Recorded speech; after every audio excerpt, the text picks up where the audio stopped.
Deretan profesor atau guru besar yang disebut sebagai Profesor Nyinyir atau Profesor Linglung kembali bertambah. Tidak hanya nama-nama seperti Amin Rais dan Mahfud MD, kini nama Ikrar Nusa Bakti dapat disebut sebagai salah satu dari profesor yang nyinyir.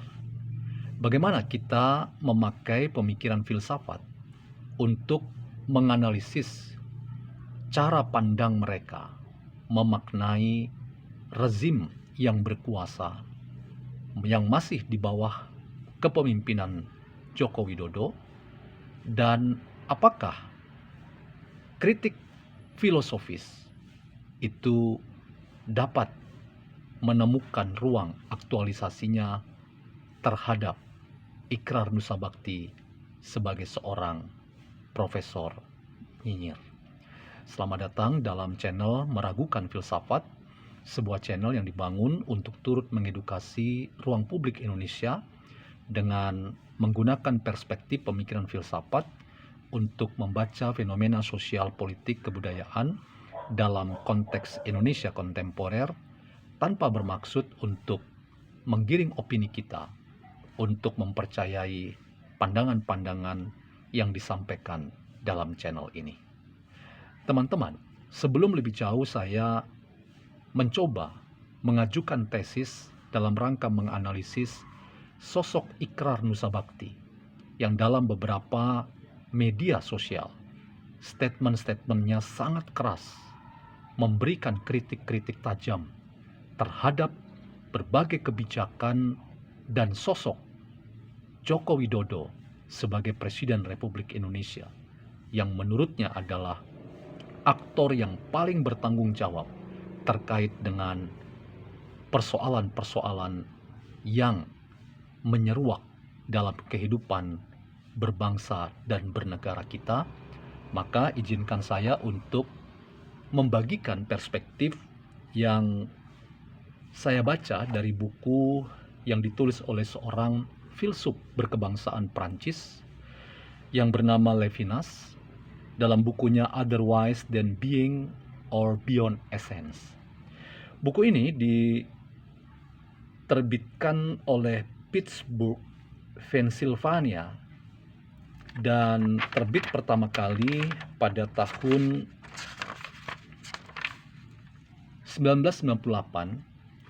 Mengapa buku ini menarik? Karena buku ini secara sadar ditulis oleh Levinas sebagai buku yang dipersembahkan secara khusus kepada para korban dari kekejaman pemerintahan Nazi Jerman yang telah merenggut ribuan banyak korban yang tidak berdosa terkait dengan kebangkitan sebuah politik kebangsaan yang sangat tertutup dan eksklusif, yang menempatkan bangsa lain itu sebagai bangsa yang tidak bermoral, tidak bermartabat, dan karena itu layak untuk di bumi hanguskan.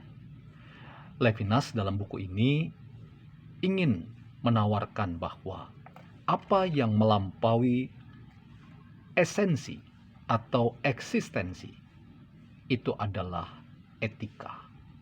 Dan filsafat di tangan seorang Levinas itu diterjemahkan bukan sebagai sebuah being atau esensi atau keberadaan, tetapi pertama-tama filsafat adalah sebuah etika.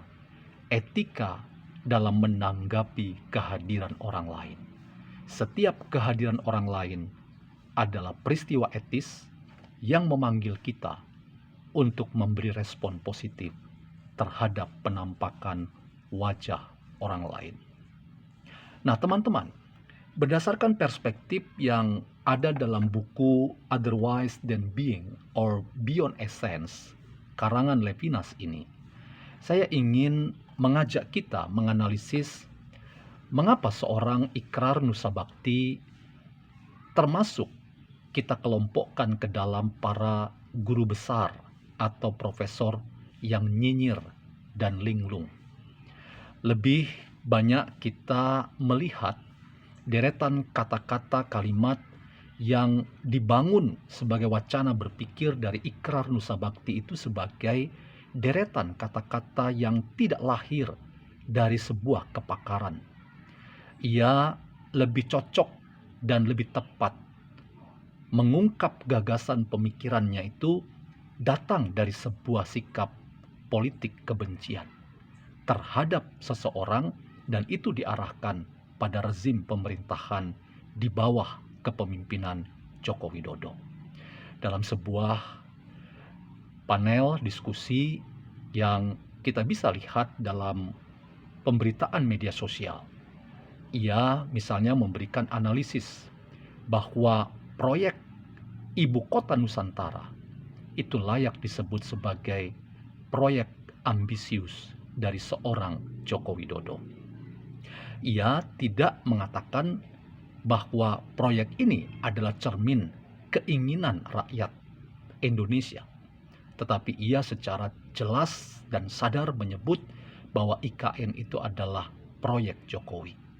Proyek Jokowi dalam rangka menaikkan popularitas dan penerimaan rakyat terhadap Jokowi yang dianggapnya sudah kehilangan power dan popularitas. Apakah demikian pandangan seorang Profesor Ikrar Nusa Bakti? Saya ingin mengajukan tesis bahwa pandangan itu sekali lagi tidak lahir dari sebuah cara pandang yang rasional dan logis. Pandangan itu lebih memperlihatkan seorang Ikrar Nusa Bakti adalah seorang yang sedang nyinyir, seorang yang sedang berada dalam barisan orang-orang yang sakit hati. Bahkan saya layak menyebutnya sebagai deretan orang-orang pengganggu demokrasi kita yang semakin baik ke depan. Mengapa?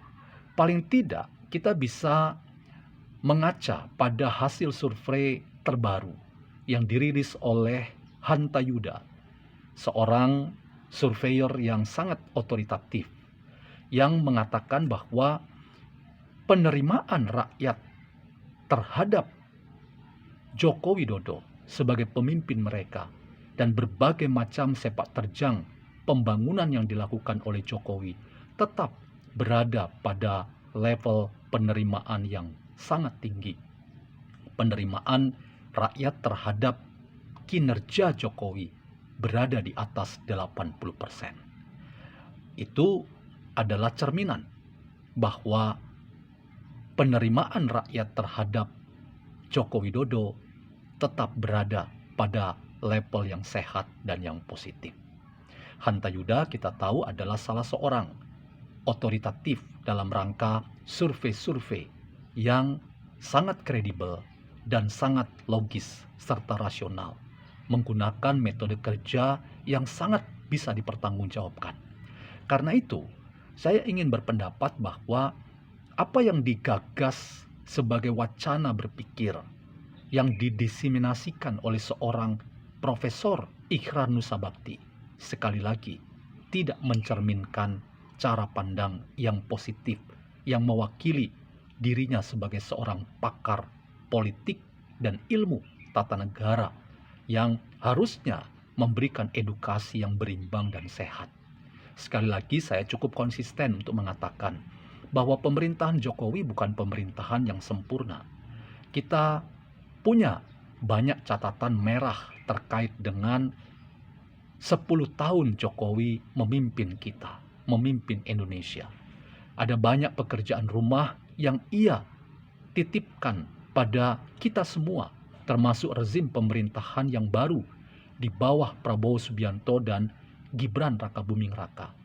Tetapi kalau kita membaca Jokowi hanya dari perspektif kekurangan, maka kita tidak pernah akan tahu bahwa Jokowi juga memiliki peran signifikan ketika kita berada dalam situasi sulit, ketika ia dalam kepemimpinan yang tegas, yang jelas, yang bertanggung jawab, itu telah membawa kita keluar dari berbagai macam situasi sulit, khususnya sebagai dampak dari disrupsi karena virus COVID-19 yang membuat kita semua sangat menderita karenanya. Karena itu teman-teman, mari kita mencoba kritis pada perspektif pemikiran yang sengaja dihembuskan oleh seorang profesor nyinyir seperti Ikrar Nusabakti. Rasanya ia lebih tepat disebut sebagai orang yang sedang curhat tentang sakit hatinya dalam ruang publik kita. Dan kita berhak pula untuk menilai bahwa pikiran-pikirannya bukan pikiran-pikiran cerdas yang mewakili kepakarannya sebagai seorang guru besar dalam bidang politik. Kita juga dapat mengatakan bahwa, hei Ikrar Nusabakti, rasanya kepakaran Anda lebih tepat disebut sebagai seorang pakar yang nyinyir daripada seorang pakar yang ingin mengedukasi kita dengan catatan-catatan kritis yang konstruktif dan berimbang. Teman-teman, dalam perspektif pemikiran filsafat Levinas, sekali lagi saya ingin mengatakan bahwa filsafat di tangan seorang Levinas itu dimaknai sebagai sebuah tindakan etis dalam rangka kita menanggapi realitas di sekitar kita. Kejadian penampakan wajah orang lain itu dianggap sebagai sebuah peristiwa etis yang menantang kita semua untuk menanggapi dalam respon tanggung jawab kita.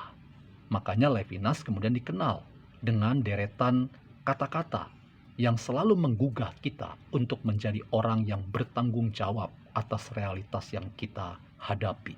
Memang realitas kita tidak baik-baik saja. Kita menghadapi sejumlah deretan tantangan, masalah, persoalan yang membutuhkan bukan sikap lari dari tanggung jawab. Dan itulah yang tercermin dari deretan analisis yang seolah-olah itu rasional, tetapi lebih tepat kita katakan sebagai cerminan orang yang sedang sakit hati yang dinampakkan oleh seorang Profesor Ikrar Nusabakti. Teman-teman, kita mau memaknai bahwa Indonesia membutuhkan etika dalam rangka kita membangun politik yang bermartabat. Indonesia membutuhkan catatan-catatan kritis dari orang-orang yang tidak hanya nyinyir melihat fenomena yang ada di sekitarnya, termasuk terhadap rezim pemerintahan Jokowi. Kita membutuhkan cara pandang yang menggugah kita semua untuk melakukan tindakan-tindakan konkret dalam rangka kita ingin menebar kebaikan di tengah-tengah hidup kebangsaan kita saat ini yang memang tidak baik-baik saja. Filsafat sebagai etika itu menurut Levinas adalah filsafat yang melampaui ego, esensi, keberadaan, atau being, atau ada itu sendiri, yang seringkali hanya mencerminkan manusia-manusia yang egois. Tetapi filsafat sebagai etika menurut Levinas, sekali lagi, itu adalah panggilan kita untuk bertanggung jawab terhadap realitas di sekitar kita. Profesor Ikrar Nusabakti, maaf, Anda termasuk deretan profesor yang nyinyir, yang tidak pernah, harus kita katakan, mengedukasi kita dengan cara pandang yang kritis, yang lahir dari sebuah kepakaran, tetapi lebih menunjukkan bahwa Anda adalah orang yang sedang sakit hati.